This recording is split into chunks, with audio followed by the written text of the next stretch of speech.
Maintenant. Nickel, comme ça je mets mon chrono. Ok, alors bon, je vais commencer. Bonjour à tous, bonsoir à tous, merci d'être là, ça fait trop plaisir, malgré vos cours sur Zoom et tout, de revenir pour un séminaire Zoom, ça fait trop plaisir de vous voir.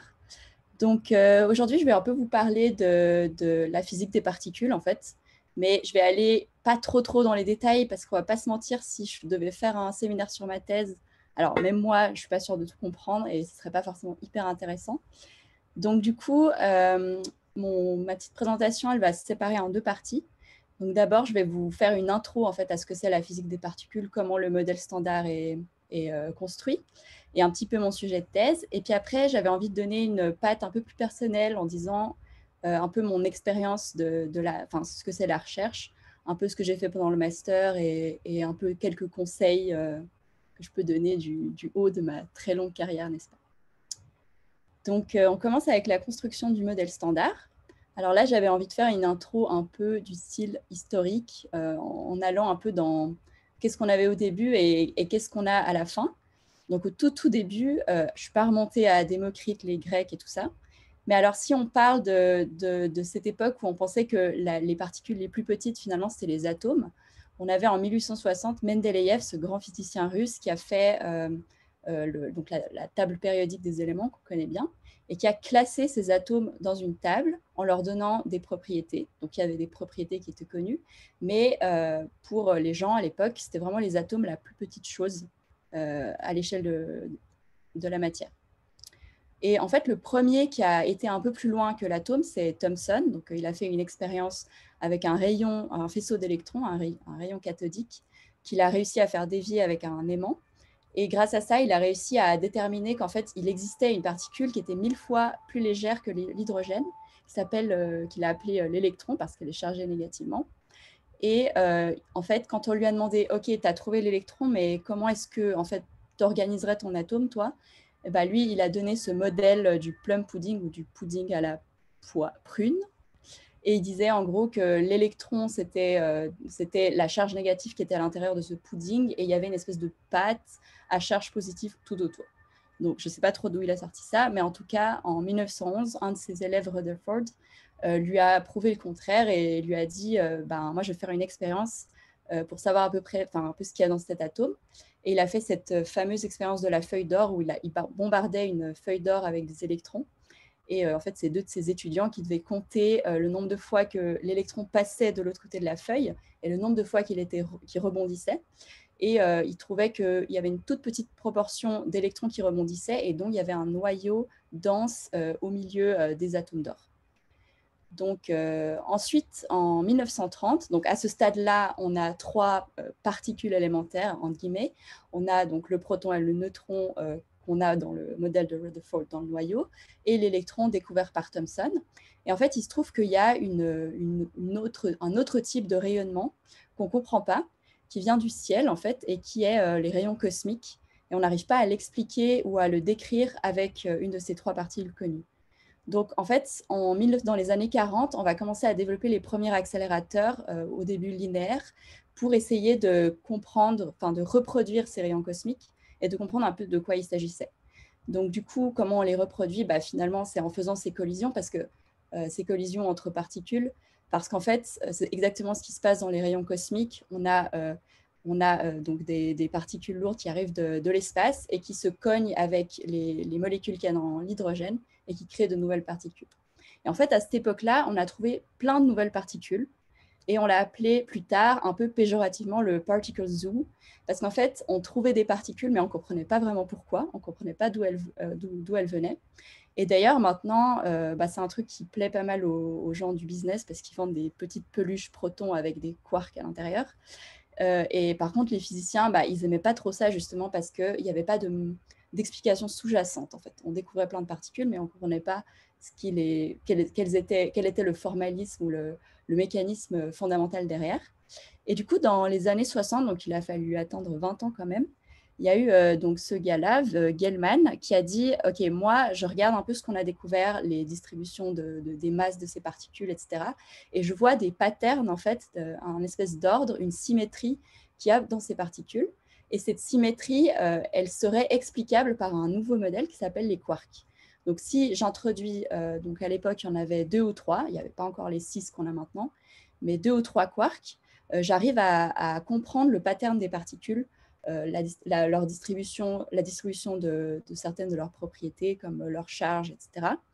Et du coup, ce qu'il a dit, en fait, c'est que, donc la quote ici, c'est The difficult thing was not noticing the quark scheme, that was essentially trivial, donc peut-être pour lui, hein.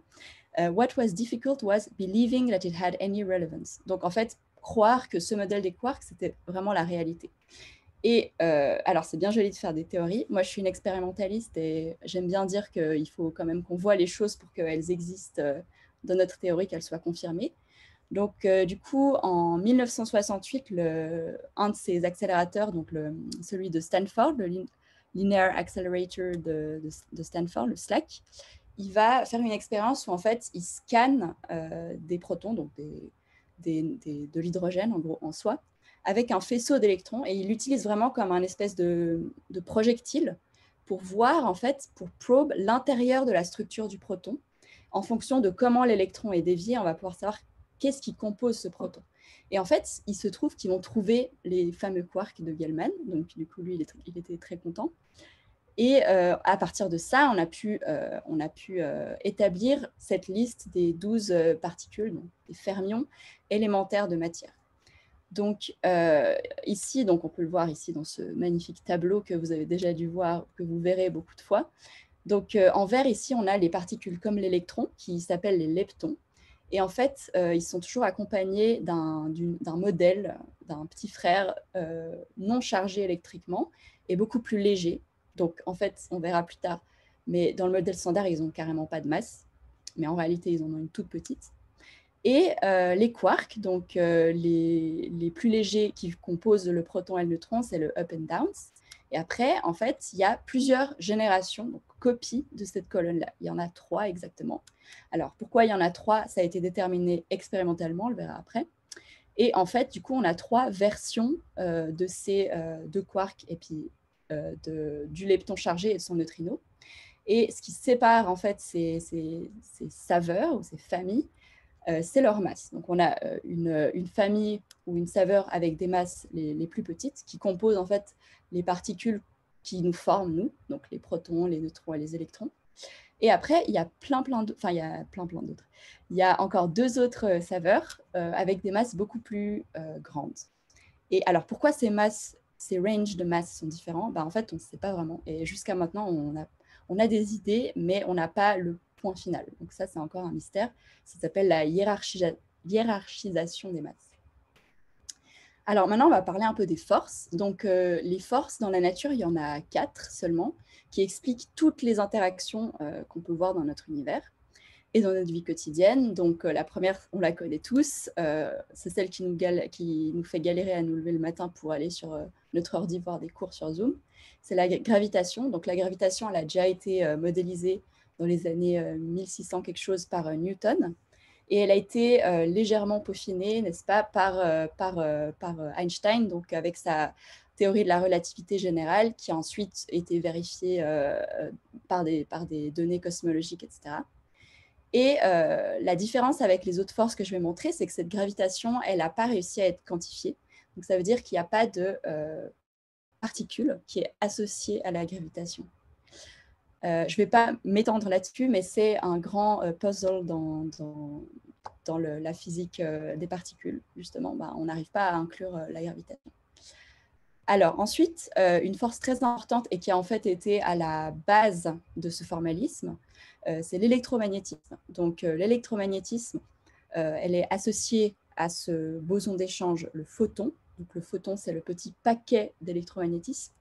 Et ça décrit un énorme panel de phénomènes physiques, donc tout ce qui est électricité, propagation de la lumière, interaction lumière-matière, etc. Elle a d'abord été unifiée expérimentalement par Faraday, donc qui a compris que finalement l'électricité et le magnétisme, c'était la même chose et on pouvait créer du courant magnétique avec de l'électricité et vice-versa. Donc ça, c'est la deuxième année, n'est-ce pas? Enfin, quand on a vu ça, on a pas mal fait de problèmes avec le courant induit, etc. Donc ça, c'était Faraday au début. Et en fait, ça a été formalisé par un très grand physicien, Maxwell, qui a réussi en fait à mettre dans 4 équations les équations qui rule cet électromagnétisme. Et surtout, dans une des équations, il y a à la fois le terme de magnétisme et d'électricité qui lie les deux. Ensuite, donc la force forte, qui est décrite par la Quantum Chromodynamics, QCD, qui est en fait du coup juste une formalisation de cette théorie de Gell-Mann qu'on a vu avant. C'est la théorie des quarks. Et les quarks sont tenus entre eux par les gluons. Donc c'est eux qui assurent la cohésion du noyau. En fait, sans cette force forte, le noyau, les protons, étant tous positifs, ils se rejetteraient les uns les autres et il n'y aurait pas cette cohésion du noyau. Donc ce qu'on appelle le confinement, hein. C'est d'actualité, n'est-ce pas? Mais ça s'appelle vraiment comme ça. Donc le confinement des particules contenant des quarks, donc les hadrons, c'est vraiment assuré par justement cette force forte qui est quantifiée dont le boson est le gluon. On verra un petit peu plus, juste la slide après, ce que j'appelle par boson d'échange. Ensuite, donc la force faible, elle a été introduite parce qu'on ne comprenait pas exactement la radiation bêta. Donc à l'époque, on n'avait pas encore toutes les particules élémentaires. Et en fait, c'est de nouveau un très grand physicien, Fermi, qui a ajouté en 1934 une nouvelle force, donc, qui a complètement proposé ça. On ne sait pas d'où il l'a sorti, mais il se trouve que c'était juste.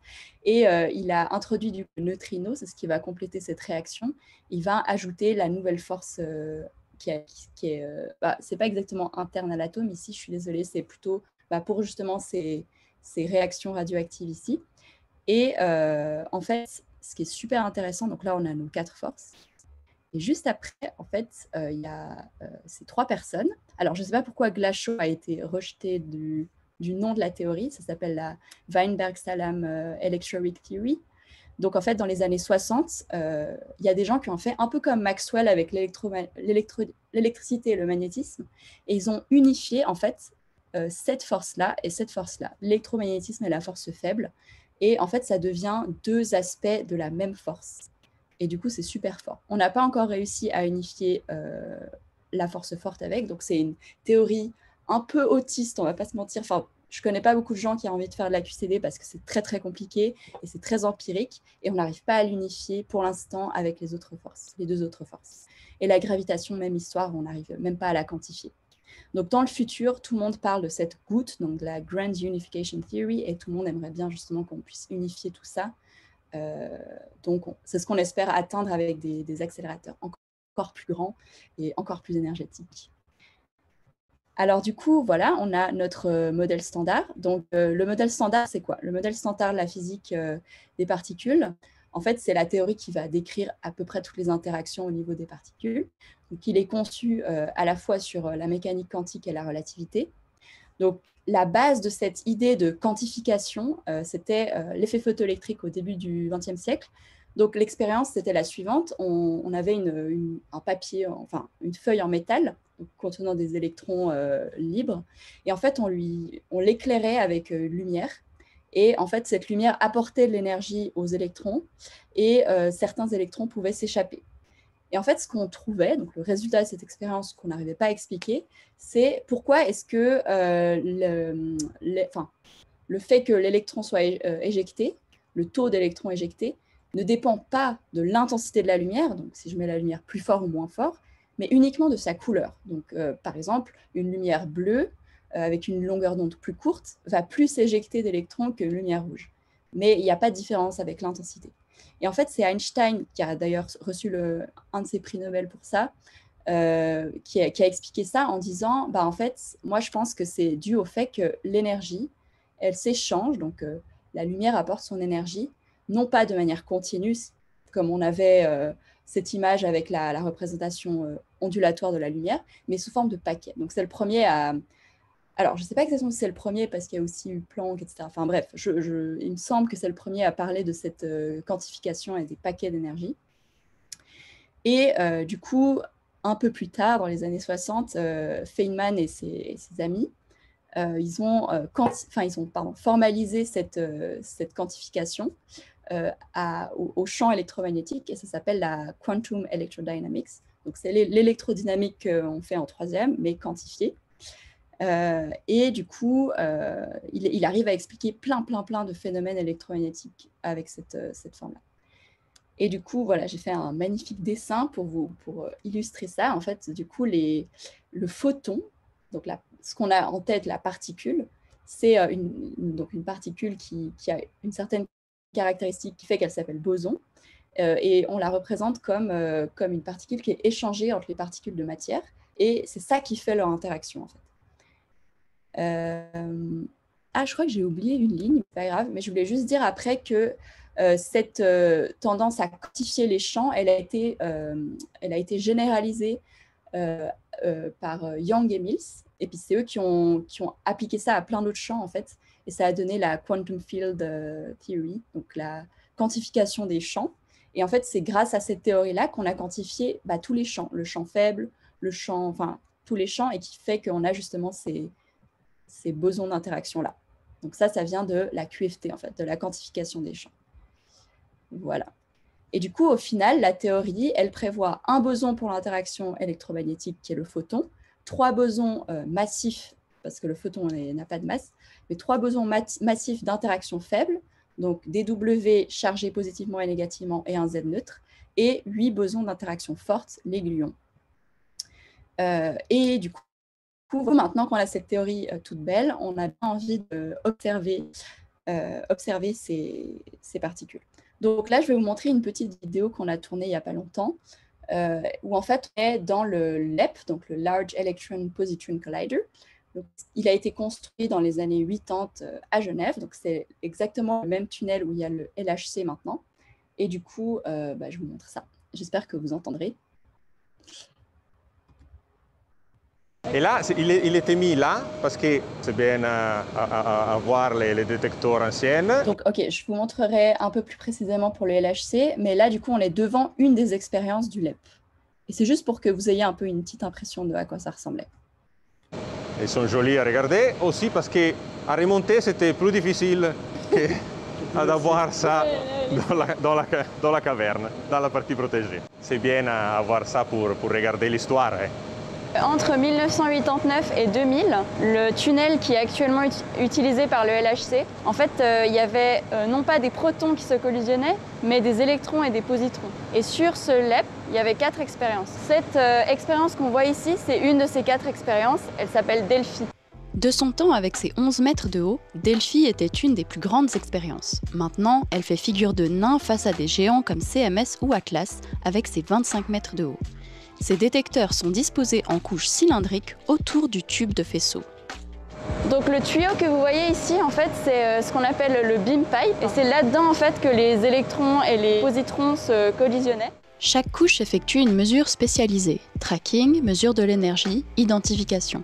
Les physiciens doivent ensuite combiner ces informations pour reconstituer le profil des particules créées lors des collisions. Et ils ont trouvé quoi au LEP ? Rien de moins que l'observation directe des bosons de l'interaction faible W et Z. En particulier, c'est au LEP que l'on a déterminé qu'il y avait 3 familles leptoniques, pas plus, pas moins. Donc voilà, petit extrait pour vous montrer en fait, donc cette expérience évidemment n'est plus en fonction, mais elle est stockée là comme Augusto l'a dit, donc on peut pas elle serait trop lourde à remonter, donc on la laisse juste là pour les visiteurs. Mais du coup, voilà, donc on a fait ces expériences au LEP pendant 20 ans et on a trouvé le W et le Z. Et en fait, on a voulu aller plus loin, donc plus haut en énergie, parce qu'on avait des hints, en fait, vu qu'on avait vu ces bosons, on avait envie de voir aussi comment ces bosons allaient se désintégrer et des choses comme ça. Donc du coup, en 2000, après 2000, on a remplacé toutes les installations et on a remplacé le LEP par le LHC. Et là, je vais vous montrer. Et là, il était mis là. Je vais vous montrer une deuxième vidéo, donc une du CERN, où en fait on voit les installations du LHC et un peu comment ça fonctionne. Elle va assez vite. Alors, je crois que j'arrive pas à la démarrer. Oh non. Bon, c'est pas grave. Bon, c'est pas grave. Mais c'est pas grave parce que j'ai une slide juste après avec le LHC, donc c'est pas grave. Mais du coup, ce que vous étiez censé voir, c'est que, en gros, donc ça c'est le LHC, je pense que vous avez déjà au moins entendu parler. Et elle se trouve en fait à l'extérieur de Genève. Donc le site principal, c'est Meyrin, c'est ici. Et c'est aussi là que se trouvent donc les installations qui permettent de pré-accélérer les particules, donc parce qu'on accélère de plus en plus vite les protons, et du coup on les injecte dans d'abord un accélérateur linéaire, ensuite un booster, et ensuite 2 synchrotrons. Donc tout ça, c'est des mots un peu compliqués, mais c'est juste des machines pour accélérer de plus en plus vite les protons, jusqu'à atteindre une proportion de, on est presque à la vitesse de la lumière, on est à 99 avec 5-9% après. Et du coup, sur ce LHC, donc il y aura 2 faisceaux de protons qui tourneront dans des directions opposées. Et on est sur un tunnel donc, qui fait 27 km de circonférence quand même. Les faisceaux ont une énergie totale de 13 téraélectronvolts, donc c'est 10 puissance 15 électronvolts. Et il y a en fait 40 millions de collisions par seconde. Alors, une fois qu'on a fait ces collisions, c'est quand même super important de voir ce qui s'est passé avec ces collisions, c'est ça qu'on étudie. Et du coup, sur ce LHC, il y a 4 expériences. Donc, il y a les 2 plus grosses que vous connaissez peut-être. Alors, j'ai essayé de les représenter à l'échelle en comparant les tailles des petites personnes. Comme ça, vous vous rendez compte un peu de la différence entre les tailles. Donc ça, c'est les 2 plus grandes expériences les plus générales, on va dire, celles qui ont le plus de statistiques et qui sont capables de, par exemple, découvrir le Higgs en 2012. On les a vus à la fois dans Atlas et CMS. Ensuite, il y a Alice qui est un peu moins connue, mais c'est une expérience qui est spécialisée à essayer de reproduire un état qu'il y avait juste après le Big Bang, donc vraiment très peu de temps après, qui est une espèce de soupe faite de gluons. Donc, il n'y avait pas encore ce confinement, c'était tellement chaud et énergétique qu'il n'y avait pas encore de confinement des hadrons entre eux. Donc, il y avait une espèce de soupe de particules, de quarks et de gluons. Et du coup, ça s'appelle le quark-gluon plasma. Et c'est ça que Alice essaie de reproduire en smashant des ions entre eux. Et ensuite, enfin, il y a mon expérience à moi que j'aime. C'est LHCb. Donc, nous, on est spécialisé dans l'étude des particules qui contiennent un quark beau. Et on verra juste après. Voilà. Donc là, c'est un zoom donc, sur cette expérience-là qui est LHCb. Et déjà, ce qu'on peut voir, c'est que par rapport à CMS et Atlas, elle est plus en longueur. En fait, elle est en forme un peu de cône à glace, comme ça. Ça s'appelle en anglais un Single Arm Forward Spectrometer. Donc, pourquoi ça a cette forme-là? En fait, vu que c'est spécialisé dans la détection de ces quarks, en fait, ces quarks, ils ont une propriété intéressante qui est celle de se produire très proche du beam pipe. Donc là, on a le beam pipe. Hein. Et là, il y a la collision PP. Et là, il y a plein de trucs qui sont créés. Et il se trouve que les beam mesons, ils sont donc les maisons contenant un B, ils sont très proches du beam pipe. Donc, ils vont rester assez proches du centre. Et du coup, on n'avait pas besoin de couvrir tout ça. Alors, ils sont aussi derrière, hein, mais alors, pourquoi on n'a pas fait un LHCb en forme de double cône à glace avec un cône à glace derrière? C'est tout simplement parce que ça coûtait 2 fois plus cher, mais pas pour 2 fois plus de statistiques. Donc, on s'est cantonné à ça. Donc, du coup, vous voyez ici, j'ai mis les runs. Donc, les runs, en fait, c'est les périodes sur lesquelles on prend les données, donc les périodes sur lesquelles les protons vont se collisionner et créer plein de particules. Et alors, qu'est-ce que c'est ce détecteur? Il est formé de sous-détecteurs et je vais essayer de simplifier au maximum à quoi servent ces parties.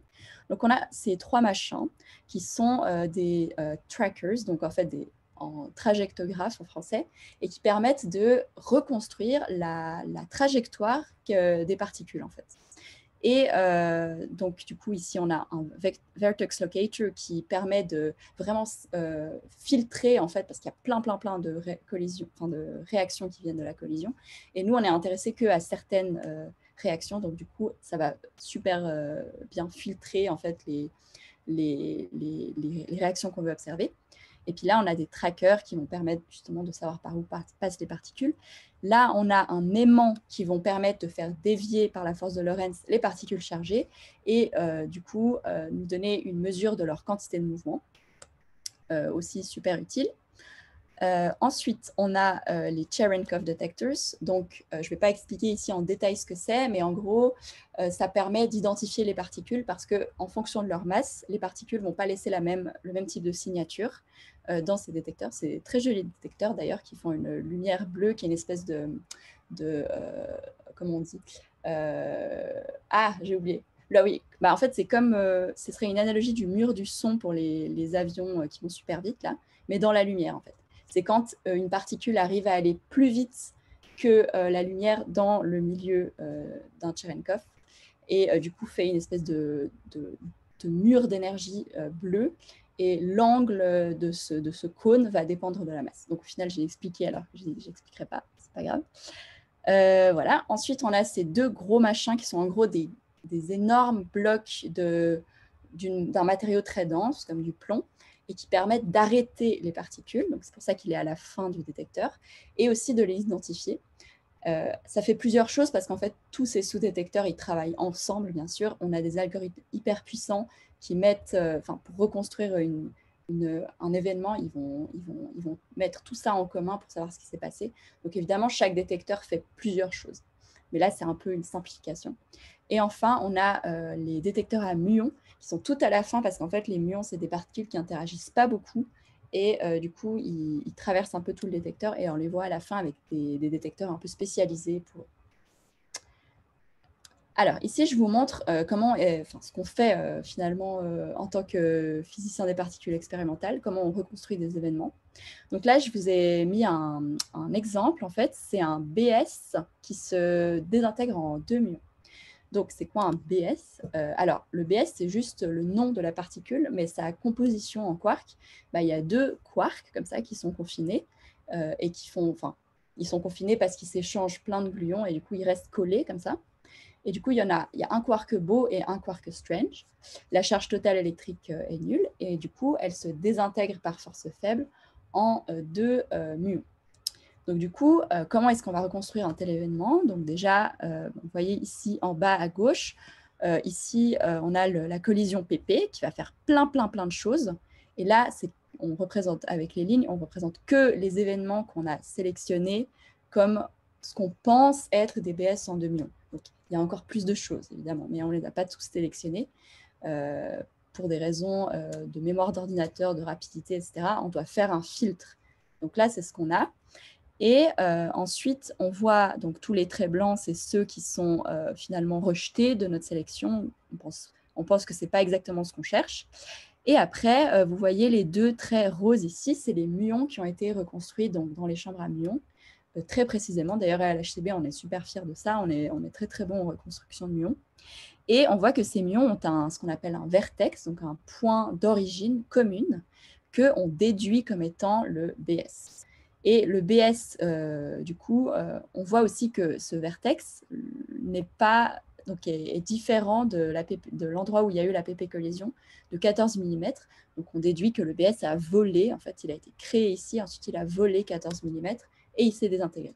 Donc, voilà un peu ce qu'on fait pour reconstruire un événement. Et c'est pour ça que ça donne un histogramme donc, que je montre ici à droite. Parce qu'après, je vais vous parler du Higgs. Et quand on parle du Higgs, on montre un vieil histogramme avec un bump, mais les gens sont un peu déçus. Donc là, je vous explique en gros à quoi ça correspond. Alors ça, c'est un événement, mais évidemment, on va avoir soyons pas fous, des centaines de milliers d'événements, voire moins, ça dépend du decay, mais disons 100 000. Et du coup, chaque événement est un petit peu différent parce que le détecteur a une certaine résolution et puis parce qu'on a du bruit. Mais on va pouvoir reconstruire ces événements et remplir un histogramme, par exemple, en reconstruisant la masse du méson B qui a donné origine à ces 2 muons, par exemple. Donc ici, c'est ce qu'on a fait. C'est petit, mais on a la masse mu, donc la masse du B. Et on a ici, donc l'axe X, on a plusieurs bins, ce qu'on appelle de masse. Et en fait, on va remplir chaque bin. Donc, on va regarder un événement, l'événement numéro 1, on a la masse reconstruite, on met dans le bin entre 5500 et 5501, etc. Et du coup, en remplissant ça avec 100 000 événements, on a une forme. Et la forme pique en la masse du B. Et si elle pique en la masse du BS, ça veut dire qu'on a trouvé un BS, en gros. Donc là, j'ai simplifié notre travail beaucoup, beaucoup. Donc maintenant, je vais juste faire une petite slide sur le X parce que quand on parle du LHC, on pense à ça. Alors, on a fait d'autres choses depuis quand même, parce que c'était en 2012, ça fait 8 ans quand même.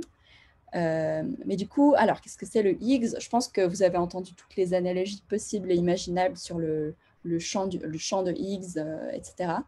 Mais du coup, donc le mécanisme dit de Brout-Englert-Higgs, parce qu'ils étaient 3 quand même, c'est le mécanisme qui permet aux bosons W et Z, et aussi probablement aux autres particules élémentaires, d'acquérir une masse. Donc ça veut dire sans le Higgs, l'interaction faible, ce serait globalement comme l'interaction électromagnétique, il n'y aurait pas de différence, et il y aurait les électrons, par exemple, n'auraient pas de masse, tout serait différent, en fait. Enfin, ouais, ce ne serait pas comparable. Donc, du coup, c'est une particule très, très importante, et quand on se dit que ça fait que 8 ans qu'on est sûr qu'elle existe, on se dit qu'on est quand même dans une période où on découvre des choses. Et du coup, voilà, donc ce mécanisme décrit comment les particules agissent avec le champ de Higgs, et de nouveau par le processus qui a été décrit Léa, avant. t'entends Sonia ou... Vous m'entendez pas? C'est toi qui as un problème, Marco. Oh, désolée pour l'interruption, continue. Pas de souci. Et du coup, voilà, et donc ce qu'on appelle le boson de Higgs, ou la particule de Dieu, ou quel que soit le nom qu'on lui ait donné, c'est la quantification, donc le paquet d'échanges qui est associé à ce champ. Et du coup, ce qui était un peu challenging, c'était que la masse du Higgs, elle n'était pas prédite. Donc on l'a trouvée à 125 quelque chose GeV. Au final, elle aurait pu être beaucoup plus haute. On n'avait pas vraiment d'idée. Mais en la fixant et en la découvrant, on était à peu près sûr que c'était au moins un Higgs. Il se pourrait qu'on en trouve d'autres, en fait. Mais c'était au moins un Higgs qui manquait, la pièce du puzzle qui manquait au modèle standard. Donc les physiciens étaient très contents. Il y avait une super ambiance. Alors, je n'étais pas là, mais il paraît qu'il y avait une super ambiance. Et en fait, c'était une découverte hyper importante. Donc, une fois qu'on a trouvé le Higgs, on avait complété le modèle standard de la physique des particules. Donc, de nouveau, avec les particules élémentaires ici, les bosons d'échange de force ici, et le Higgs qui donne sa masse aux particules. Et on était contents. Et franchement, je ne sais pas vous, mais moi, je trouve ça vraiment magnifique qu'après autant de dizaines d'années, voire de siècles de physique, on arrive à un modèle aussi bien vérifié et aussi complet. Mais le problème, c'est que le modèle standard, ça n'explique pas tout. Il y a quelques phénomènes, donc là, je vais donner les plus connus, qu'il y a dans chaque papier de physique des particules que vous lirez, il y aura ces 3, donc qui violent, en guillemets, le modèle standard, ou en tout cas qui montrent que le modèle standard n'est pas complet. Donc la première, le premier phénomène, c'est la matière sombre. Donc là, j'ai des collègues astrophysiciens et cosmologistes qui vous donneront de meilleurs exemples que moi, mais en gros, on voit beaucoup d'anomalies dans le ciel, dans ce qu'on observe, qui montrent qu'en fait, la dynamique, par exemple, c'est un des exemples, il y en a plein, mais par exemple, la dynamique de certaines galaxies n'est pas du tout compatible avec la masse qu'on arrive à voir, donc la masse lumineuse, la masse qui émet de l'électromagnétisme. Et du coup, on déduit qu'il y a autre chose en fait, qu'on n'arrive pas à détecter, donc qui n'est pas quelque chose qu'on connaît, qui doit compléter cette masse et expliquer la dynamique dans cet exemple-là. Il y a plein d'exemples et du coup, c'est pour ça qu'on est sûr qu'elle existe. Mais du coup, voilà, donc ça, c'est le premier exemple.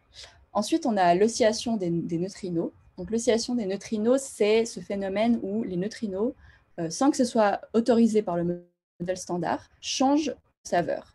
Donc, ça veut dire, tu as un neutrino électronique qui vient du Soleil, d'une réaction nucléaire, il se balade et tout d'un coup, floup, il devient un neutrino muonique. Et comment on sait ça? Justement, on connaît bien les phénomènes qui se passent dans le Soleil, et en observant le Soleil, on a des prédictions par rapport aux réactions nucléaires qui se passent, et on voit un taux de neutrinos qui est complètement différent. Qui est différent, quoi. Je ne vais pas m'aventurer dans les détails ici. Mais du coup, ça veut dire qu'en fait, les neutrinos, pour faire ça, la seule explication, c'est qu'ils aient des masses. Et comme j'ai dit avant, dans le modèle standard, ils sont vraiment massless, ils n'ont pas de masse. Donc du coup, il y a les théoriciens sont rués sur leur papier et pris leur crayon pour donner plein de théories, donc par exemple le CISO-mécanisme, des choses comme ça, où par exemple on ajoute d'autres neutrinos très massifs qu'on n'arriverait pas à observer, mais très massifs pour contrebalancer. Donc c'est le CISO-mécanisme, donc en français c'est l'effet balançoire. Des choses comme ça, mais en tout cas, le modèle standard n'est pas complet pour décrire ces oscillations. Et il y a enfin l'asymétrie matière-antimatière, parce que selon les théories cosmologiques qu'on a maintenant, au tout début, l'univers était composé d'autant de matière que d'antimatière. Or, aujourd'hui, on voit énormément d'asymétrie, de structure, avec les galaxies, les planètes, les gens, etc. Et on n'arrive pas à comprendre ça pareil avec le modèle standard. Donc, du coup, on est dans la mouise. Et du coup, il y a beaucoup de théories qui sont proposées, mais maintenant, évidemment, pour décider entre ces théories laquelle est la bonne, il faut faire des observations. Alors, moi, mon sujet de thèse, c'est aussi un problème avec le modèle standard, qui est un peu moins impressionnant, mais qui est, enfin pour nous, qui est très impressionnant, mais je ne peux pas mettre de jolies photos parce que voilà, c'est un peu plus technique. Mais du coup, c'est la violation de l'universalité de la saveur leptonique. Donc en français, c'est horrible, mais en anglais, du coup, c'est Test of Leptonic Flavor Universality. Et du coup, donc le problème, c'est le suivant. Donc, dans le modèle standard, donc cette slide est un petit peu plus technique, je m'en excuse, mais en gros, dans le modèle standard, ce qui est prévu, c'est que le couplage, donc la force de l'interaction entre les particules élémentaires et les bosons d'échange, ça doit être la même.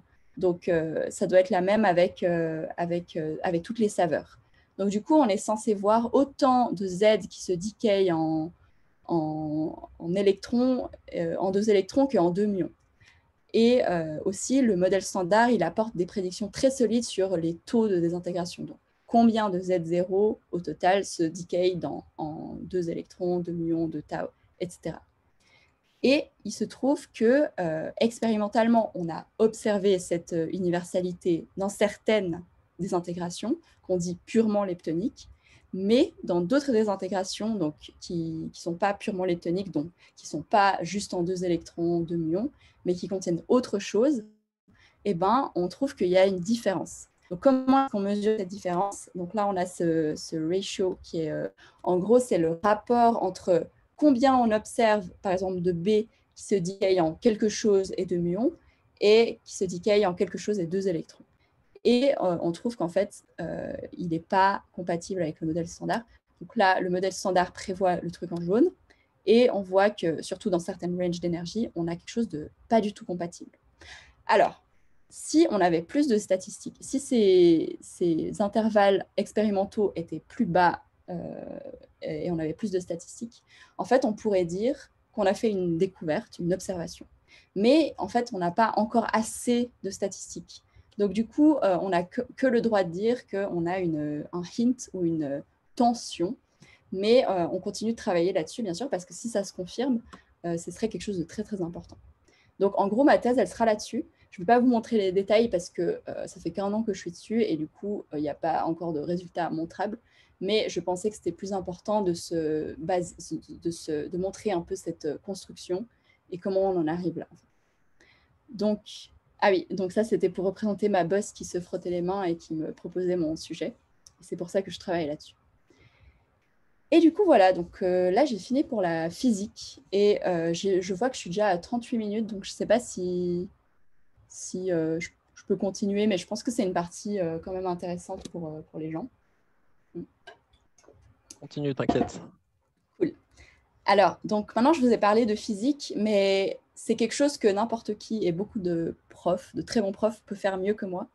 Mais il y a quelque chose que je pense qui me manquait, moi, à un moment, c'était un peu l'expérience et quelques conseils de doctorants avant que je commence un doctorat et même que je choisisse mon master.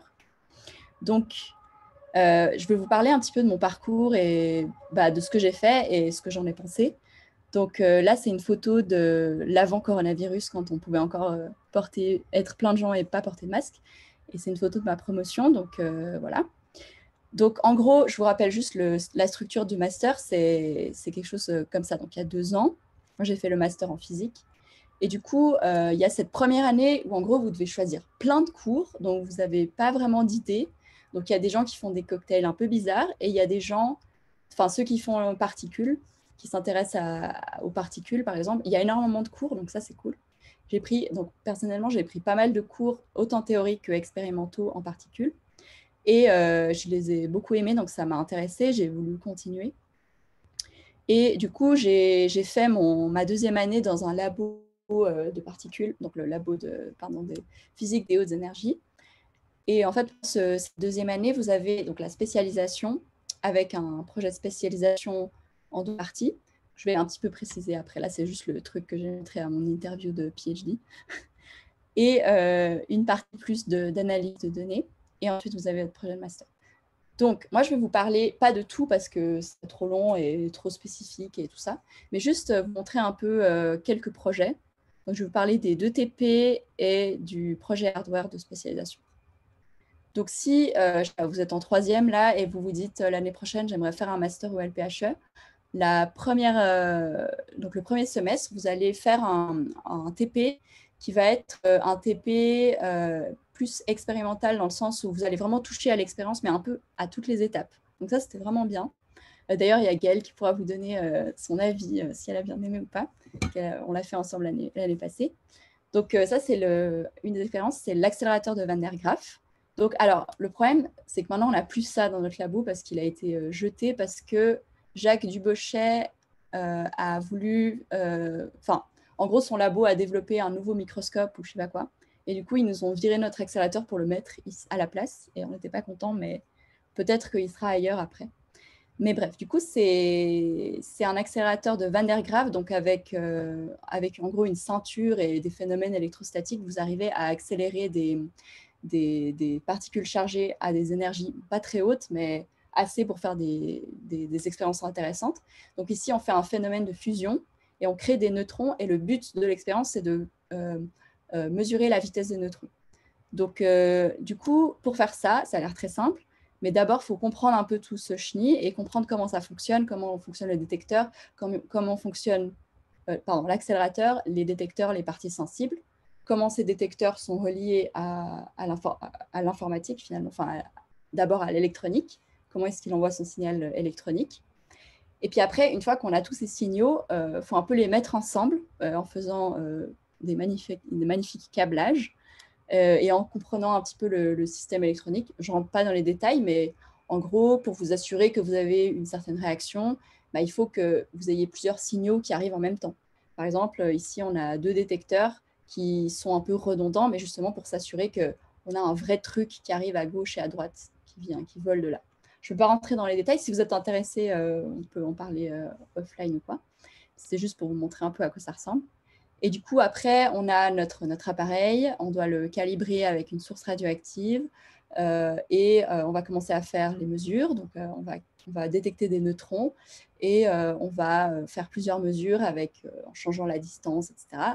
Et à la fin, vous arrivez à trouver la vitesse de vos neutrons. Donc, ça a l'air facile comme ça, mais en fait, c'est vraiment toutes les étapes d'une vraie expérience de physique des particules avec la partie accélérateur, la partie détecteur, la partie acquisition des données, la partie câblage, ou je ne sais pas comment vous l'appelleriez, mais triggering, on va dire, pour faire classe. La partie simulation de l'expérience pour comparer la simulation à ce qui se passe en vrai, évaluation des incertitudes, etc. Ensuite, le TP4B, c'est là où vous avez en fait accès à des vraies données de LHCb. Donc ça, c'est vraiment stylé. Donc moi, j'ai pu aider un doctorant sur sa thèse, en fait, sur une des analyses de sa thèse et son postdoc. Et d'ailleurs, ce graphe s'est retrouvé dans sa thèse sans mon nom et j'étais très upset. Mais il faut savoir que votre travail appartient au labo, donc c'est pas très grave. Mais du coup, en quoi ça consistait? Donc, sans rentrer dans les détails de nouveau, on étudiait cette désintégration-là. Donc, c'est un lambda BO qui se désintègre en lambda EMU. Et en fait, cette réaction est interdite par le modèle standard parce qu'il y a une violation du nombre leptonique. Et du coup, vu qu'elle n'existe pas, enfin, on ne l'a pas observée en tout cas, on n'avait pas de data pour comparer notre simulation. On n'avait pas de vraies données, de vraies réactions mesurées pour comparer notre simulation. Donc, pour corriger notre simulation, on a dû utiliser 2 autres réactions qui existent et faire des mathématiques ingénieuses, voilà, pour corriger en gros la simulation de la chose qui n'existait pas, en gros. Mais c'était très utile, il paraît. Et franchement, j'ai beaucoup aimé ce TP. J'ai beaucoup appris. Et en vrai, heureusement que j'ai fait ce TP parce que ça m'a vraiment donné une idée de ce que j'allais faire pendant mon doctorat. Parce qu'en fait, je n'ai pas vraiment fait d'analyse de données pour le projet de master. Donc ça, c'est un truc, si vous voulez faire votre doctorat en analyse de données, faites de l'analyse de données en projet de master, c'est hyper important. Moi, je me suis embarquée dans un truc, c'était marrant, mais voilà, je me suis un peu perdue en route. Donc voilà, je vous conseille ça pour le projet de master. Et là, un truc vraiment cool, alors si vous continuez la deuxième année, vous faites votre spécialisation au LPHE, vous allez faire pendant la moitié du semestre à peu près un projet hardware. Donc nous, on a développé ce petit détecteur que vous voyez ici à droite. Donc c'est un détecteur tracker en fait, parce qu'à l'EPFL, on est spécialisé dans le tracking avec cette nouvelle technologie. À l'intérieur, il y a des fibres scintillantes. Oups, ma souris fait n'importe quoi. Donc à l'intérieur, il y a des fibres scintillantes et quand il y a des particules chargées qui la traversent, ces fibres scintillantes, elles émettent de la lumière qui vont être lues par des petits photomultiplicateurs. Voilà, c'est des détails techniques, mais c'est vraiment une technologie hyper intéressante, hyper précise, etc. Et nous, on l'a réadapté dans ce petit détecteur qui était d'abord dédié à une expérience qui s'appelle CHIP, mais finalement, cette expérience n'aura pas lieu parce que le conseil du CERN a dit qu'ils ne voulaient pas. Du coup, ils étaient... Enfin, désolé, c'est pas drôle, mais ils étaient vraiment hyper tristes et tout. Donc, on a un peu recyclé cette expérience. On en fait une nouvelle, donc ça va. Mais donc voilà, donc nous, on était 4 étudiants de master sur ça. Et le but, c'était de changer un tout petit peu la technologie en ajoutant une information temporelle. Donc, je ne sais pas à quel point c'est clair ce que je dis, mais en gros, voilà, on a juste voulu modifier. Donc, c'était un peu de la R&D sur ce petit détecteur. Et donc, on a pu du coup poser... Enfin, les gens avant nous avaient posé une petite chip, donc un petit ordinateur qui est capable de poser un timestamp, donc un tampon de temps, sur le moment où les particules arrivent. Et grâce à ça, on n'avait plus besoin de trigger. Et du coup, on prenait beaucoup plus d'événements, donc on avait une meilleure efficacité. Et du coup, on a développé cette technique. Et puis après, on a pu Bon, on a aussi développé cette petite technique de calibration, mais on a pu la tester au CERN. Et ça, c'était cool. Du coup, je voulais absolument montrer une photo. Voilà. Donc ça, c'était pendant le test BIM. Donc un test BIM, c'est quoi? C'est en gros, il y a des gens qui prennent leur détecteur qui veulent tester. Donc il y avait d'autres gens, il n'y avait pas que nous. Et du coup, ils le mettent devant ce tuyau, donc là où les faisceaux des particules que vous voulez sortent. Et du coup, ensuite, vous pouvez avoir de vraies données, c'est-à-dire avec des particules plus énergétiques que juste vous êtes dans votre labo et vous avez une source radioactive ou vous avez des muons cosmiques qui viennent. Donc, c'est beaucoup plus en situation réelle. Et du coup, on a eu la chance de faire ça, donc beaucoup de chance pour des étudiants de master. Et on a pu collecter des données et les analyser plus tard. Donc, je voulais montrer quand même, parce que ça m'a vraiment plu et pour le coup, ça m'a vraiment marqué. Voilà, maintenant j'arrive au doc, donc j'ai encore 2 slides pour vous dire un peu moi ce que j'en pense. J'en suis à la première année, j'ai passé mon examen de candidature, donc je ne suis pas licenciée et mon contrat continue encore 3 ans. Du coup, c'est vraiment mon avis à moi, mais les points positifs du doctorat et au final pourquoi j'en fais un et pourquoi je suis contente d'en faire un, c'est que vous êtes vraiment genre on the edge, comme on dit, de la recherche. Donc, vous avez vraiment de vrais résultats excitants et des nouveaux résultats dans votre collaboration, par exemple, vraiment en temps réel. Donc, vous êtes les premiers, en guillemets, à savoir les nouvelles choses. Alors, ce n'est pas tout le temps des choses hyper incroyables comme la découverte du Higgs, on est d'accord, mais c'est des mesures de précision, par exemple, qui changent un petit peu les choses, ou c'est le fait qu'on n'ait pas trouvé une certaine réaction qu'on cherchait aussi. Des choses comme ça. Donc, comme je dis, on est aux frontières de la connaissance. On regarde des données que personne n'a vues. Ça, c'était un prof qui m'avait sorti, donc je vais le mettre. On est bien entraîné à faire de la data science après. Donc, d'ailleurs, en fait, vous n'êtes pas obligé de continuer avec un doctorat. Si vous faites votre master dans ce labo, vous allez avoir plein d'outils pour faire, je ne sais pas, du machine learning, enfin, pour traiter un grand nombre de données de manière générale, qui peut être très précieux, en fait, si vous voulez trouver un boulot dans une banque, par exemple, ou pour faire de la prédiction ou des choses comme ça. Donc ça, c'est un pros pour moi. Bon, après, je n'ai pas forcément envie de faire ça pour ma part, mais il y a plein de gens qui font ça, donc voilà. Ah oui, ça, c'était les 3 derniers trucs. Donc, en fait, j'aime beaucoup ce statut qu'on a de encore être un peu étudiant. Donc, on peut encore faire des trucs complètement faux, mais c'est pas grave parce qu'on est étudiant et de toute façon, on n'est pas payé comme des vrais gens, donc ça va. Mais plus sérieusement, j'aime beaucoup ce côté, bah, en fait, tu apprends toujours et tu es aussi formé et ça fait partie de ton travail, en fait. Et ça va pas forcément être le cas partout. Alors moi, j'ai jamais été en entreprise, donc je peux pas donner mon avis, mais j'ai l'impression que des fois, en entreprise, tu es plus dans cette volonté de production. Mais là, tu peux vraiment perdre ton temps à apprendre des trucs, à lire des papiers, voire à faire de l'outreach, ce que je suis en train de faire, et ce sera pas mal vu, quoi. Pas trop mal vu. Ensuite, dans le labo, il y a vraiment une super bonne ambiance. On fait des concours de cake et tout. Enfin, on s'amuse bien. Et il y a vraiment ce côté entraide que j'aime beaucoup. Et maintenant, les mauvais côtés. Alors, je ne vais pas vous mentir, on code beaucoup. On est beaucoup devant l'ordinateur et on est beaucoup... C'est-à-dire, avant de traiter de grandes données, il y a toute une partie où vous devez collecter les données, traiter les données, lancer des gros jobs, etc. Ça, c'est des choses à savoir. C'est des choses... On ne va pas forcément vous les dire. Moi, je suis là pour vous les dire. Faut aimer coder, un minimum.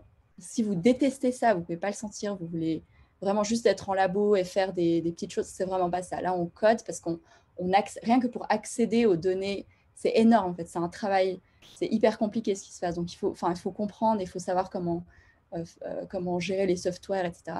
Donc, c'est un truc, j'ai eu vraiment du mal au début. Maintenant, ça va un peu mieux, mais c'est un truc qu'il faut que vous sachiez. Et c'est pas que dans mon labo, je suis sûre qu'il y a plein de labos. Je sais pas, par exemple, en astrophysique, quand vous devez lancer des énormes simulations, alors c'est bien beau, mais avant de voir les galaxies qui se déplacent, etc., il y a toute une partie à maîtriser de code. Ensuite, oui, beaucoup trop de meetings, c'était un peu le troll, mais bon, plus sérieusement, on doit rester au courant. On a une collaboration de 1000 personnes, qui est en sous-groupe, évidemment. Je ne sais pas tout ce que tout le monde fait, mais il faut rester au courant, il faut rester informé de ce que les autres font. Donc, ça fait beaucoup de meetings. Oui, des fois aussi, on est tellement dans notre truc et à galérer sur nos segmentation faults qu'on oublie la general picture, donc pourquoi on a fait de la physique et pourquoi c'est super cool. Donc, c'est pour ça qu'on fait après des petites conférences comme celle-ci pour un peu remettre les idées en place et se souvenir que c'est super excitant. C'est aussi très spécifique, donc tu ne peux pas vraiment expliquer ce que tu fais à tes potes, même s'ils sont physiciens. Ils vont être là, bon, ok, c'est cool, mais je ne comprends pas trop tes histogrammes et tout. C'est très spécifique et il ne faut pas en avoir peur. C'est normal, en fait. On est à un point où on n'est plus dans notre chambre à faire des expériences et pouf, on a trouvé l'électromagnétisme. Enfin, ça, c'est un peu une ère, j'ai l'impression, qui est passée. Et maintenant, on est plus sur de la physique de précision, la physique, de la data science, en fait. Genre, on tire beaucoup de choses des data et c'est très spécifique. Mais c'est quand même intéressant. Et aussi, je dis ça un peu en trollant, mais à moitié, il ne faut pas faire ça pour l'argent. Si vous êtes quelqu'un qui, voilà, vous voulez vraiment vous installer, partir de enfin, être indépendant financièrement, partir de chez vos parents si vous y êtes toujours, c'est pas non plus super bien payé. Donc, il faut vraiment aimer ce que vous faites. Sinon, ça ne va pas le faire, en fait. Si vous voulez faire quelque chose pour l'argent, travaillez en entreprise, faites autre chose, mais faites pas un doc. Vraiment. Un truc aussi super cool au doctorat, c'est l'outreach. Donc, c'est justement ce côté, vous êtes payé pour vous former, vous êtes aussi payé pour partager et montrer aux gens ce que vous faites. Ça, c'est trop cool. Donc, du coup, j'ai mis ici quelques photos qui font très envie, surtout celle-ci. Donc, ça, c'est une chambre à brouillard qu'on a développée avec une collégienne qui se trouve être ma petite sœur, mais qui est venue faire un stage. On a développé du coup une chambre à brouillard pour voir les rayons cosmiques et on les a vraiment vus. Et en fait, maintenant, cette chambre existe toujours en forme améliorée et ça vient de ce petit prototype. J'ai participé du coup aux portes ouvertes. On fait aussi chaque année les masterclass où on accueille des gymnasiens à l'EPFL. Et dans quelques jours, on va publier cette vidéo sur YouTube qui est une visite virtuelle de l'HCV parce que cette année, les étudiants de 3e n'ont pas pu aller au CERN et c'est très triste. Donc, du coup, on a voulu faire ça. On a tous des masques dans la vidéo, mais c'est quand même très intéressant. Donc, voilà. Et là, j'arrive sur la dernière slide où il y a plein de textes, mais ce n'est pas grave parce que je vais juste vous expliquer à l'oral. Donc, ça, c'est de nouveau des conseils pour vous. Si vous pensez vouloir faire un doctorat, il faut vous renseigner le plus rapidement possible. Donc, il ne faut pas attendre la fin de son projet de master. Si vous voulez en faire un, ça prend du temps, en fait. Ça prend beaucoup de temps d'appliquer. C'est déprimant parce qu'on se fait rejeter. C'est déprimant parce qu'on n'est pas sûr de ce qu'on veut faire. On ne sait pas à qui parler. C'est des trucs, si tu dois le faire pendant ton projet de master à la fin, donc, si tu veux enchaîner, c'est pas vraiment possible. Donc, la plupart des gens que je connais qui ont trouvé un doc, ils l'ont fait un peu à l'arrache après le PDM, c'était lourd. J'ai commencé vers mai, donc vers la fin de mon PDM aussi. Mais moi, j'ai été prise à l'EPFL, donc forcément, c'est plus facile. Si vous voulez être pris ailleurs, et si par exemple vous voulez faire un examen pour entrer aux États-Unis comme le GRE, etc., il faut vraiment vous y prendre en avance. Donc, si vous êtes maintenant en master et que vous pensez en faire un, renseignez-vous, parlez avec vos profs.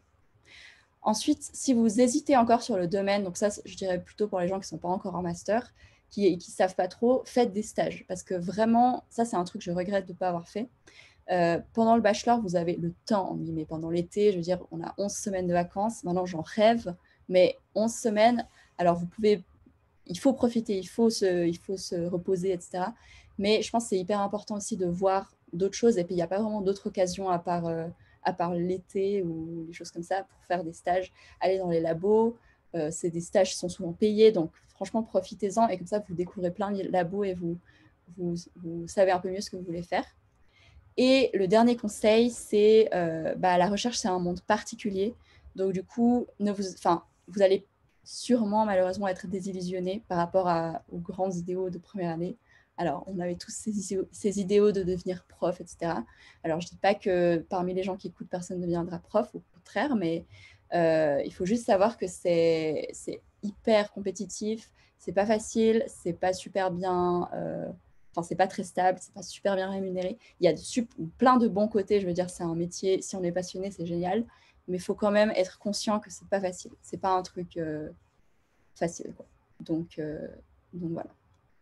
Donc, c'était très long. Je suis désolée. Je ne m'étais pas entraînée avant, mais j'espère que ce sera quand même un peu intéressant. Et au pire, il y a la rediff pour ceux qui sont partis parce qu'ils n'en pouvaient plus. Mais j'espère que ça vous a plu, en tout cas. Et merci beaucoup de l'invitation. Et donc, voilà. Oui, merci Sonia, c'était trop cool. Merci. Désolée pour la longueur. Hein. Non, mais ça va, ça a fait pile 1 heure avec le retard du début à cause de moi. Ok, parfait alors. Donc, est-ce que quelqu'un a des questions pour Sonia? Je pense que j'ai déjà beaucoup parlé, mais je vais regarder. Ah, c'est cool, les gens ont l'air d'être contents.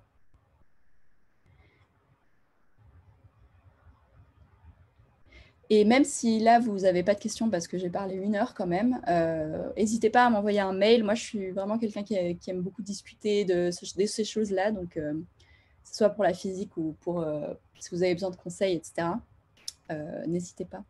Parce que moi, pour le coup, c'est vraiment un truc que j'aurais aimé qu'on me dise, en fait, toutes ces choses, en fait, sur le doctorat, il faut réfléchir à ce qu'on veut faire assez tôt, finalement. Ça arrive très vite. Mais je pense... Ouais. Je pense que c'était très bien vu que il y avait d'autres présentations, une des rares à en avoir parlé quand même beaucoup, donc c'était très bien. Ouais, voilà. Non, je pense que c'est important. Du coup, j'ai une question. Du coup... Ah, pardon. Oui. J'ai une question pour toi. Vas-y. Du coup, après le doctorat, tu envisages quoi? Tu envisages de rester en Suisse ou tu comptes partir ailleurs? Aucune idée. Je sais, en fait, pour te dire, je ne sais même pas si je vais rester dans l'académique. Il faut voir, parce que l'académique, donc après le doctorat, en général, tu fais un postdoc entre 2 et 4 ans. Et du coup, soit tu enchaînes sur un autre postdoc, soit tu appliques comme assistant professeur. Et vu que je suis dans un domaine qui est on est beaucoup, et je ne suis pas sûre de vouloir faire ça exclusivement de ma vie, etc. Du coup, je ne sais même pas si je vais continuer dans l'académique. Mais c'est une très bonne question. D'ailleurs, à l'interview du PhD, il vous demande ça. Qu'est-ce que vous voulez faire après? Et tu es là, j'ai aucune idée. Enfin, tu arrives là un peu au hasard, en guillemets. Donc, moi, je ne sais pas encore, mais dans tous les cas, j'essaye d'apprendre au maximum de ce que je fais maintenant pour que ça me soit utile après. Donc, choper des outils, en fait. C'est ça qui est important, c'est vraiment les outils et les skills que tu auras. Donc, je ne sais pas. Bon courage dans la décision alors. Merci et bon courage à vous tous aussi si vous devez vous décider aussi. Enfin, je sais que c'est vraiment un moment un peu compliqué. Et si vous venez de finir votre master aussi, je sais que c'est un moment assez compliqué. Donc on se Vas-y tient seulement. les pouces. Du coup, Salut. quelqu'un, une question? Hello. Ah, je te connais, toi. Ouais, salut. En fait, j'avais une question. Qu'est-ce qui t'a motivé en fin de bachelor de te lancer au LPHE pour les TP4? Quelle Alors, un peu de réflexion que tu as fait? Ouais. alors du coup, donc déjà, j'ai regardé un peu les cours de master. J'ai vu qu'il y avait énormément de cours de particules. Parce que rien que pour le LPHE, donc donné par des profs du LPHE, je crois, il y en a 3, 4, 5, quelque chose comme ça. Et il y avait aussi des cours théoriques un peu orientés, donc QFT, donc particules, et cosmologie, que je trouvais super intéressant. Donc je m'intéressais à ça de base. Et donc moi, c'est vraiment les cours en fait qui m'ont mené à ça. C'est vraiment l'intérêt que j'avais dans les différents cours. Il y avait aussi l'astrophysique que j'aimais bien, un nouveau domaine qui s'appelle astroparticles, donc les particules astronomiques. Donc j'hésitais à faire mon doc en ça avec un prof avec qui je m'étais super bien entendue. Donc je dirais que c'est vraiment les cours en fait. C'est les cours et c'est aussi le LPHE en particulier parce que j'avais fait un stage, donc j'ai montré sur mon truc. Mais en gros, j'avais fait un stage en fin de troisième, donc juste avant le master là, ici. Je m'étais dit, bah, j'aimerais bien essayer, voir comment c'est. Et j'avais fait un stage, mais c'était en hardware. Où on avait justement travaillé à caractériser cette nouvelle technologie là dont je parlais. Et du coup, ça m'avait beaucoup plu, mais aussi pour le côté humain, j'ai envie de dire. C'était vraiment une ambiance très bienveillante. Et du coup, je m'étais dit, bah, ce labo, il est génial et je ne regrette pas aujourd'hui. C'est vraiment un super labo. Après, j'ai beaucoup hésité entre théorie et expérimentale. Donc, j'ai fait une connerie. Je me suis dit que j'étais pas assez bonne pour la théorie, ce qui n'est pas vrai. C'est juste que la théorie, c'est... Bon, on va pas se mentir, c'est dur, mais il faut être vraiment à fond dedans. Et surtout, c'est plus concurrentiel. Je pense que c'est plus dur de trouver un doctorat en théorie, honnêtement, qu'en expérience où il y a des collaborations hyper grandes et tout. Donc, finalement, je me suis dirigée vers l'expérimental. Au début, je voulais faire de la phénoméno. Donc, la phénoméno, en gros, c'est appliquer des modèles théoriques à des expériences ou faire des prévisions de sensitivities ou des choses comme ça. C'est un peu ce que j'ai fait pendant mon projet de master en pensant que j'allais partir là-dedans, mais au final, la vie a fait que j'ai fait mon doc en expérimental pur et au final, je ne regrette pas, quoi. Donc voilà, pour la faire courte, c'était surtout les cours et un peu le stage. Super, merci beaucoup. C'est rien. Du coup, ton stage, tu l'as fait au LPHE?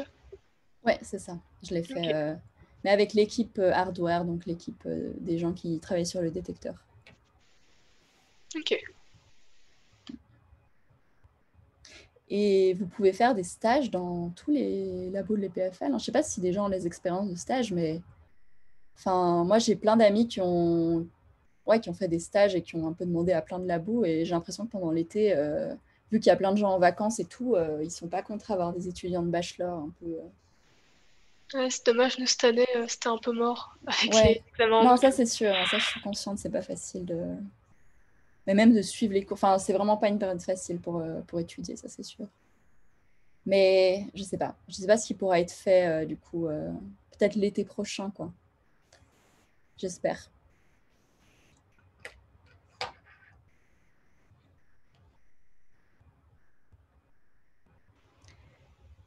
Je sais pas si d'autres personnes ont des questions, mais sinon, je vais arrêter l'enregistrement. Mais en tout cas, manifestez-vous. Donc,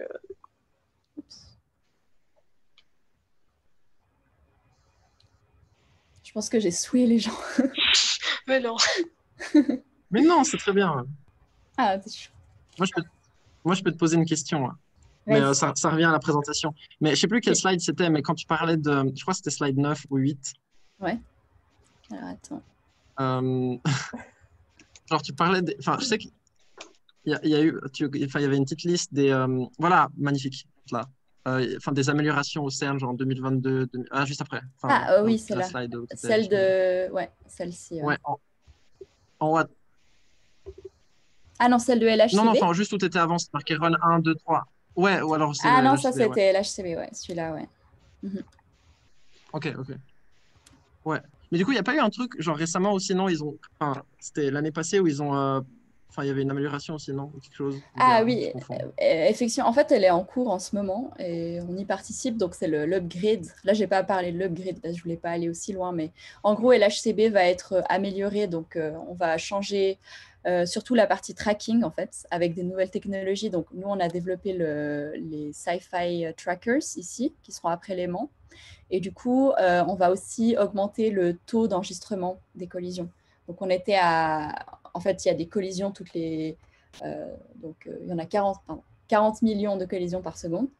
Mais nous, en fait, on n'avait pas les ordinateurs et la technologie assez puissante pour tous les enregistrer. On n'en enregistrait que 1 million. Et maintenant, avec ce changement, on va pouvoir faire x40 en fait, et vraiment enregistrer en temps réel en fait, ce qui se passe. Donc, effectivement, merci de le mentionner. Et du coup, c'est hyper excitant.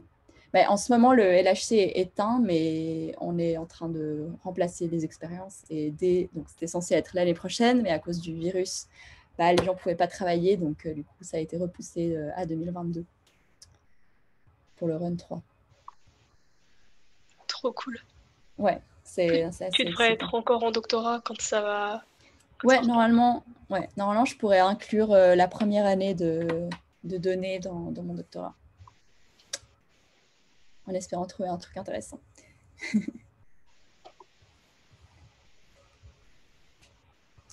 Et oui, je voulais juste mentionner aussi de nouveau... Pardon. Oui, par rapport à la vidéo. Vas-y. Par rapport à la vidéo, juste celle d'avant, elle sera bientôt sur YouTube. J'étais censée l'avoir déjà finie, mais avec mon collègue, on n'a pas eu le temps de finir. Alors du coup, si vous voulez, stay tuned. Ce sera sûrement sur la chaîne YouTube de LHCb. Donc, voilà.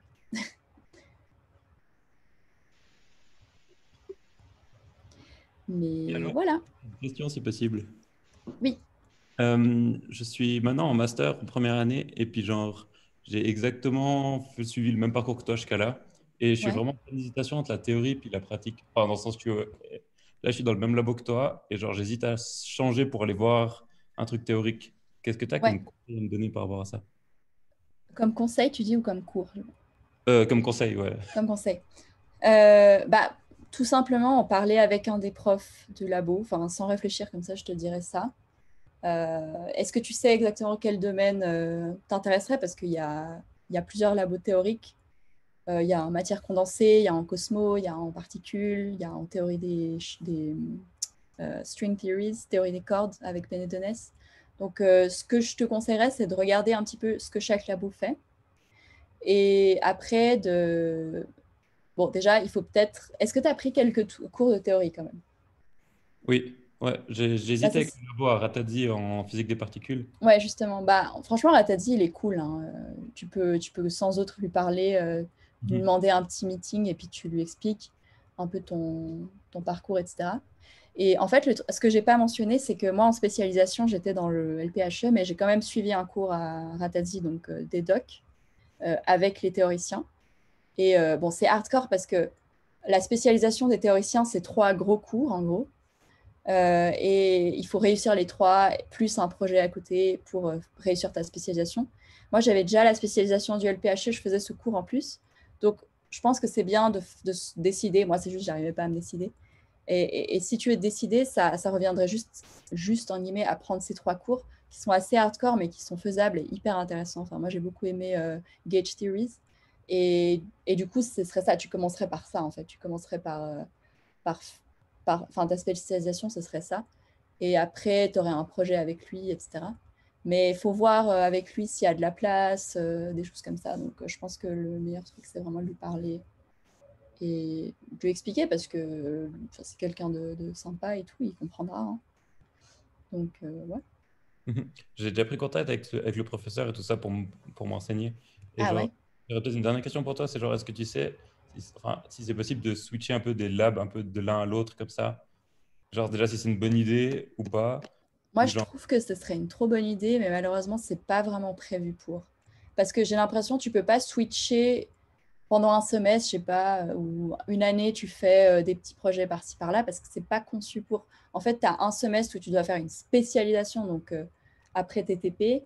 Donc, tu es censé déjà avoir fait les 2 TP dans le labo. Donc moi, je connais des gens dans mon labo, je crois, il y a quelques personnes qui ont fait ça, où ils étaient, je sais pas, en astrophysique ou un truc comme ça, en TP, et après, ils sont venus faire leur spécialisation dans le labo.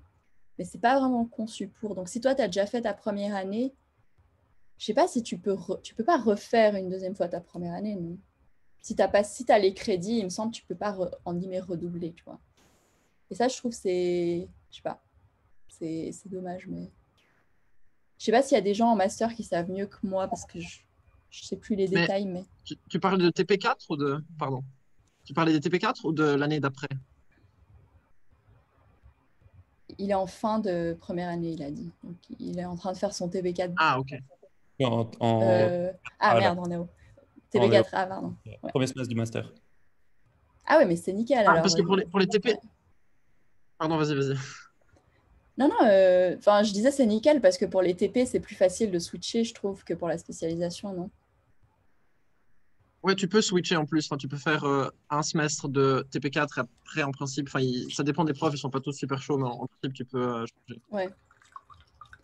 Oui, clairement. Et surtout que nous, par exemple, il y avait une fille qui était en échange 1 an. Enfin, tu vois, il y a vraiment des gens qui sont là, qui repartent. C'est pas un truc pas commun, tu vois.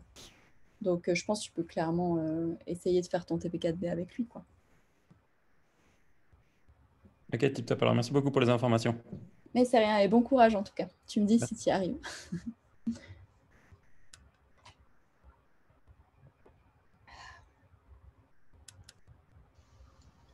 Du coup, je pense qu'il n'y a plus de questions, on peut gentiment arrêter. Si, j'avais... Ah, ok. Ah, aussi, il y a des questions, je sais pas. En fait, si j'ai bien compris, Sonia, tu as dit que voilà, tu t'occupais un peu plus de la côté expérimental. Je veux dire, de la théorie des particules, mais avec le détecteur, le LHCb et tout ça. En fait, je me demande, c'est un peu où, en fait, elle est où un peu la frontière en théorie et expérimentale dans ta thèse, ça se constate de quelle façon qu'on est plutôt sur la côté expérimentale que sur la côté théorique. Ok, alors, je vais répondre en 2 parties. Déjà, pour ma thèse à moi, c'est une thèse expérimentale. Pourquoi? Parce que je ne développe pas de théorie, donc je n'ai pas une théorie que j'extends ou j'invente un nouveau truc théorique. En fait, la partie théorique de ma thèse, c'est vraiment le contexte théorique et les expectations théoriques. Mais c'est tout. Après, tout le corps de la thèse, c'est vraiment la recherche pour une de ces prédictions théoriques ou le test d'une chose théorique. Mais c'est pas la différence avec une thèse purement théorique, ce serait un développement d'une nouvelle idée ou une extension d'une théorie ou des choses comme ça. Donc, c'est vraiment pas la même chose, en fait. Et j'avais du mal à accepter ça, mais c'est juste pas possible de faire les deux.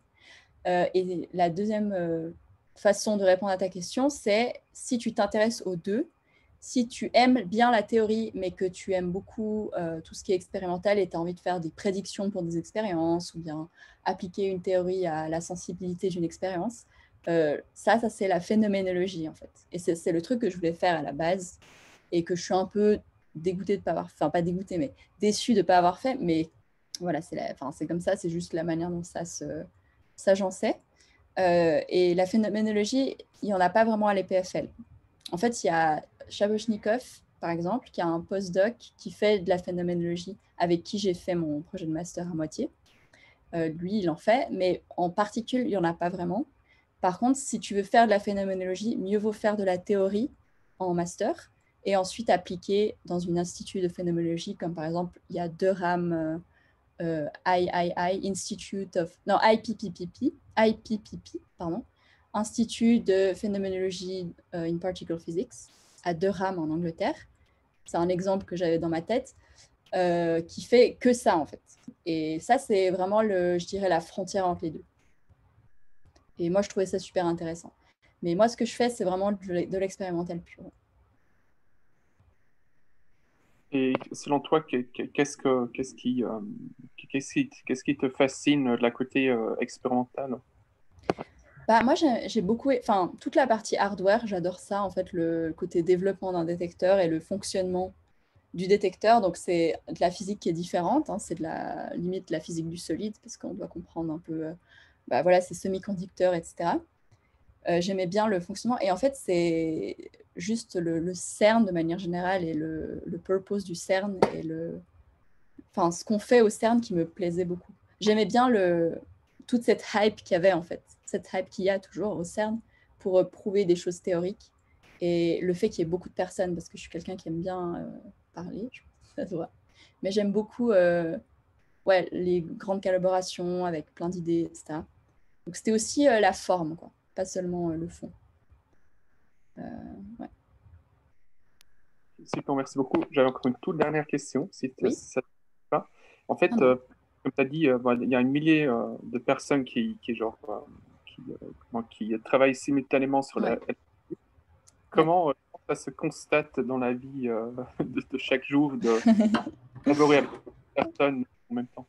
Alors, quand je dis à mes amis que j'ai écrit des papiers sans le savoir et que quand j'écrirai un papier, il y aura 1000 autres personnes dans les noms avec moi, c'est exactement ça. C'est que t'es un peu... Bon, il y a tout cet avantage d'avoir accès à une énorme expérience très complexe qui serait impossible à monitorer à 20 personnes. C'est pas possible parce qu'il y a des gens qui sont spécialisés dans la maintenance, il y a des gens qui sont techniciens, il y a des gens spécialisés dans un sous-détecteur, sans compter tous les physiciens qui analysent les données. Donc, c'est impossible. Mais d'un autre côté, tu es un peu, en guillemets, perdu dans la masse parce que tu es un auteur parmi d'autres auteurs. Tu fais une analyse parmi d'autres analyses. Et la seule, en guillemets, façon de sortir du lot, c'est vraiment d'avoir the analyse qui découvre un truc très spécial. Par exemple, récemment, on a un résultat, donc la violation CP dans le charme, qui s'appelle. Donc, c'était en 2019. Et l'auteur de cette analyse, alors le papier, il y a les noms de tout le monde, mais l'auteur de cette analyse, il a pas mal de visibilité en plus par rapport à une analyse qui est moins importante, en guillemets. Donc, je dirais que c'est ça. Et comment ça se manifeste dans la vie de tous les jours? Il y a une organisation, donc je ne connais pas tout le monde, évidemment. Il y a une organisation en ce qu'on appelle des working groups. Donc, en fait, chaque working group traite de physique, sans compter les techniciens et tout ça. Mais chaque working group, c'est spécialisé dans un domaine, si tu veux, un thème de physique des particules. Par exemple, mon working group, c'est les rare decays, parce qu'on cherche des désintégrations qui sont rares. Et du coup, on se meet toutes les semaines. Puis du coup, je sais à peu près ce que les autres font. Les autres savent ce que je fais. Et en pratique, je travaille avec 20 personnes. Enfin, je ne travaille pas avec eux, mais je connais 20 personnes. Et je travaille juste avec mon superviseur, ma prof et moi. Donc voilà. Au final, tu travailles pas avec les 1000 personnes. Super, merci beaucoup. C'est rien. Est-ce que je peux poser une toute dernière question? Je suis désolée. Oui, bien sûr. Non, ça me fait plaisir qu'il y ait autant de questions. Encore sur ce qui est toujours ce rapport expérimental-théorique. Ouais. Je suis dans le même cas que Pierre, donc je suis en train de faire là mes TP4A au LPHE. Ah, ok. Mais moi, je suis assez sûre que je veux faire de l'expérimental pour le coup. Ok. Et par contre, je me demande à quel point il faut avoir fait de la théorie avant, parce que j'imagine qu'il faut quand même un peu comprendre ce qu'on fait. Alors, si tu prends des cours comme celui de Tatsuya, alors il n'est plus là, mais le cours de Physics of Atom, Nuclei and Elementary Particles, quelque chose comme ça. J'aurais vraiment beaucoup voulu prendre ce cours, mais il n'était pas donné. Ah, il n'était plus donné. Ah, je suis désolée. Ok. Parce que ça, c'était justement une espèce de cours théorique, mais pas simplifié, mais je veux dire un peu axé, plus expérimental. Il y a aussi le cours d'introduction aux particules élémentaires. Donc maintenant, il est donné par ma prof Lesia Schutzka. Ces cours-là, en fait, c'est censé te donner les bases, on va dire, de théorie et aller peut-être moins en détail dans le formalisme, etc., si c'est moins ton truc. Et a priori, si tu maîtrises ces cours, ça devrait être suffisant pour comprendre l'expérimental. Parce que dans l'expérimental, la partie la plus prépondérante, c'est vraiment l'analyse, en fait, la sélection, etc. La théorie, elle est intéressante parce qu'elle guide ce que tu dois chercher. Et moi, personnellement, je trouve ça super intéressant et je pense que c'est une partie importante. Mais si tu n'as pas le formalisme et les détails, au bout d'un moment, c'est un peu les mêmes choses. Enfin, tu comprends les effets, c'est le plus important, quoi. Si tu n'as pas le formalisme, c'est pas trop grave. Mais il faut en avoir un petit peu, je pense que c'est important. Parce que des fois, on discute avec des théoriciens aussi. Il faut un peu Par exemple, là, pour ce semestre, pour l'instant, j'ai les cours très très théoriques, QFT, quantique, GR. Enfin, j'ai un truc très théorique. Et sauf que pour le semestre prochain, il y a plein de cours expérimentaux qui m'intéressent et du coup, je vais devoir forcément abandonner des cours théoriques pour pas avoir un semestre à 50 crédits. Et du coup, je me demande à quel point c'est un peu gênant ou pas. Alors, moi, par exemple, j'ai pas fait quantique. J'aurais voulu, mais ça tombait avec un cours expérimental. Ça m'a pas beaucoup gênée.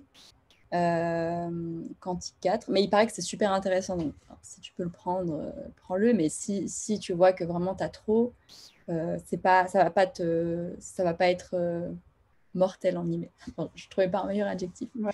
Mais par exemple aussi Cosmologie 2, c'est beaucoup repris dans d'autres cours. En fait, je crois que j'ai entendu parler de matière noire et de tenseur. Alors, je ne sais même plus les lettres. Mais le tenseur métrique, en gros, pour la relativité générale, je crois que je l'ai vu en 3 cours. Je l'ai vu en Cosmo 2, Astro Particules et Selected Topic. Donc, du coup, franchement, c'est pas un cours, Cosmo 2, c'est pas un cours indispensable dans ton cas, je pense. QFT2, moi, je pense que... Pardon ? Non, il faisait partie de ceux que pour l'instant je me disais peut-être pas nécessaire. C'était surtout sur QFT et quantique où je me disais ça me gênerait un peu de les apprendre. Ah, QFT2, je te conseille de le prendre quand même parce que je sais pas, c'est. Enfin, en QFT2, à la fin, tu es capable de mesurer, enfin de calculer des cross-sections pour l'électromagnétisme. Donc tu te dis c'est pas grand-chose, mais quand tu sais faire ça pour la première fois et tu comprends vraiment d'où ça vient la cross-section, enfin, exactement ce que c'est la cross-section, les branching ratio, tout ça, tu comprends plein de trucs en expérimental, ou en tout cas ça redonne du goût pour certains trucs expérimentaux qui seraient autrement juste des... On te balance au début d'un papier, il se passe ça, il se passe ça. Je pense que c'est quand même important QFT2. Quantique 2, je ne l'ai pas pris, donc je ne pourrais pas me prononcer. Mais voilà. Mais QFT2, je te conseille de le prendre quand même, si tu arrives. Okay. Merci beaucoup. C'est rien. Pour ce petit suivi personnalisé. C'est ça, je suis genre consultante en études.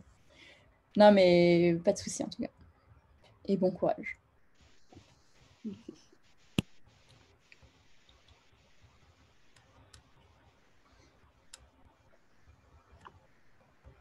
Yes, bon, du coup, je pense que je vais stopper l'enregistrement.